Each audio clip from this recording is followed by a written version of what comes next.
Dünya miqyasında Əflatun amuzaj pərvərişin atası olsa, İranda da Mirzə Həsən Rüşdiyə yeni mədrəsələrin atası və qurucusu sayılır. Təbrizin Çərəndab məhəlləsində doğulan Rüşdiyə də təhsil və öyrənməyin önəmini bilib, hər insanı öz dilində amuzaj vermək istəmiş. Rüşdiyə məktəblərin zəfini bilirdi. Bu üzdən ana dili və vətən dili adlı türkü kitablar hazırlayır və öyrətim metodunu da dəyişir.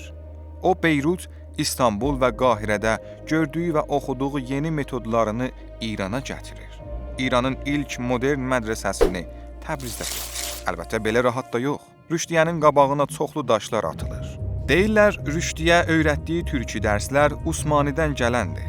Rüşdiyə hamını çağırır və göstərir ki, uşaqların dərs oxuduğu dil Azərbaycan türkcəsidir.